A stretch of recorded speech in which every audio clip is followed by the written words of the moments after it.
Hi, ஒரு குட்டி கதை சொல்லவா? ஒரு ட்ரெயினில் ஒரு ஹோல் ஃபேமிலியை பயணம் பண்ணுறாங்க.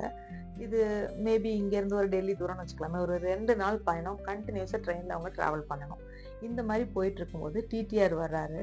அங்கே ஒரு ஃபேமிலி உட்காந்துருக்காங்க. அந்த ஃபேமிலியில் இருக்கிற அந்த குடும்ப தலைவர் என்ன பண்ணுறாருன்னா, அவர் கையில் கொண்டு வந்து ஒரு பெரிய மூட்டை எடுத்து தலைமையில் வச்சுட்டு உட்காந்துருக்கிறாரு ட்ரெயினில். அப்போ அந்த டிடிஆர் வந்தவர் சொல்கிறாரு, அப்பா அந்த மூட்டை தூக்கி கீழே வை, அதே நீ உன் தலையில் வச்சுட்டு இருக்கிற அப்படின்னு சொல்லி, வெயிட்டா இல்லையா உனக்கு, ஏன் தூக்கி தலையில வச்சுட்டு இருக்கிற, தூக்கி கீழே வையின்னு அவர் டிடிஆர் சொல்றாரு. அதுக்கு அந்த குடும்ப தலைவர் சொல்றாரு, வேண்டங்கய்யா, பாவம் இந்த ட்ரெயினை, என்னை சுமக்கிறதே பெருசு, அதோட என் சுமையை எதுக்கு இந்த ட்ரெயின் சுமக்கணும், நானும் என் சுமையை சுமந்துக்கிறேன், அது என்னை மட்டும் கொண்டு போய் டெல்லியில விட்டா போதும் அப்படின்னாராமா. நம்ம பார்த்துட்டு இருக்கிற தேர்ட் பர்சன்ல ஒருத்தவங்களா இருந்தா நமக்கு என்ன நினைக்க தோணும்? ஒரு உயிரில்லாத ஜீவனா இருக்கக்கூடிய அந்த ட்ரெயினுக்கு கூட அவர் மேல அவருக்கு அவ்வளோ கருணை இருக்கோ, ட்ரெயினுக்கு பரிதாபப்பட்டு தூக்கி மூட்டையை தலையில வச்சுட்டு இருக்கிறாரு அப்படின்னு நினைப்போமா?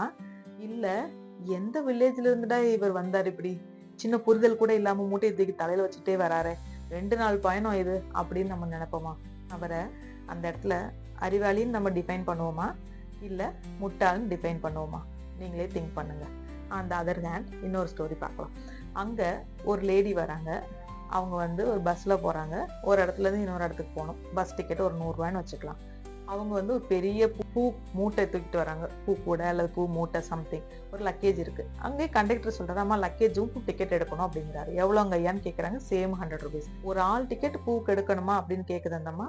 கண்டக்டர் வேற வழி இல்லம்மா, எடுத்தாதான் இங்கேருந்து அங்கே கொண்டு போக முடியும், ஒரு ஊர்ல இருந்து இன்னொரு ஊருக்கு கொண்டு போக முடியும்னு சொல்லிட்டாரு. சரின்னு இந்த மாதிரி 2 பேருக்கும் சேர்த்து, அவங்க மூட்டைக்கும் அவங்களுக்கும் சேர்த்து 200 rupees கொடுத்து டிக்கெட் எடுத்துட்டாங்க. டிக்கெட் எடுத்துட்டு தானும் உட்காந்துட்டு அந்த மூட்டையை தூக்கி இன்னொரு சீட்ல பக்கத்துல வச்சுட்டாங்க. வரவங்களுக்கு உட்கார இடம் கொடுக்காம சீட்ல வச்சுட்டாங்க. கேட்டா இந்த மாதிரி சண்டை போடுறாங்க, நான் 100 ரூபாய் டிக்கெட், ஒரு ஆள் டிக்கெட் கொடுத்து எடுத்திருக்கேன், அதனால இந்த சீட்டு எனக்கு தான், நான் யாருக்கு தரமாட்டேன் அப்படின்னு சண்டை போடுறாங்க.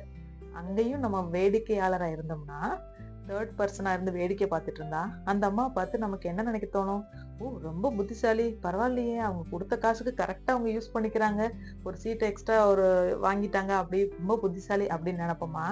இப்படி கொஞ்சம் கூட ஈவி இறக்கமே இல்லாம ஒரு மனுஷங்களை உட்கார வைக்காம இந்த மூட்டையை உட்கார வச்சுட்டு இருக்காந்தம்மா அப்படின்னு நம்ம நினைப்போமா?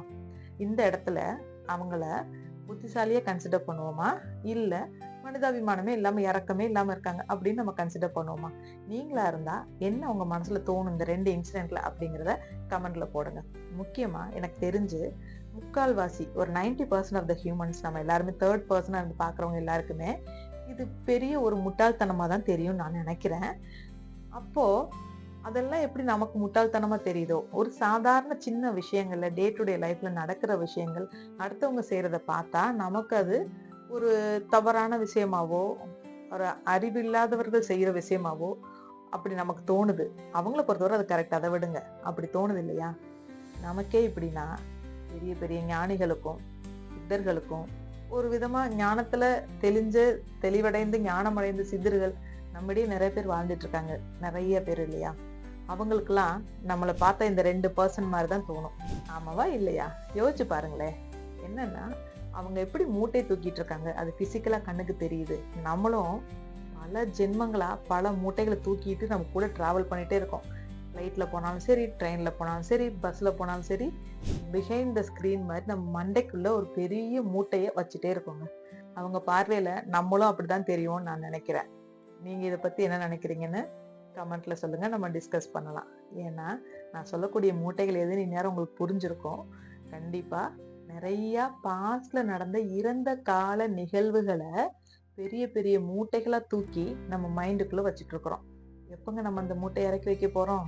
திங்க் பண்ணி பாருங்க.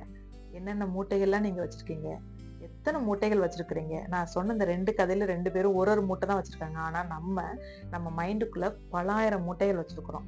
ஒரு நாளைக்குமே 60,000 எண்ணங்கள் வருதுன்னு நம்ம பார்த்துருக்கோம். அந்த மாதிரி எத்தனை நெகட்டிவ் மூட்டைகளை நம்ம வச்சிட்டு இருக்கோம் நம்ம மைண்டுக்குள்ள அப்படிங்கிறத திங்க் பண்ணுங்க. அதை எப்படி ஒன்னொன்னா கழிக்கணும், எப்படி ஒன்னொன்னா இறக்கி வைக்கணும் அப்படிங்கிறதையும் கொஞ்சம் திங்க் பண்ணி பார்த்து அதுக்கான முயற்சியில ஈடுபட்டா நம்மளும் ஞானம் அடையலாம். ஞானம் அடையாட்டியும் பரவாயில்ல, சராசரி மனிதர்களா கவலை இல்லாம சந்தோஷமா நம்ம லைஃபை மேக் இட் ஈஸியா வாழ முடியும். ட்ரை பண்ணி பாருங்களேன். Think different. கொஞ்சம் மாத்தி தான் யோசிக்கலாமே. நன்றி.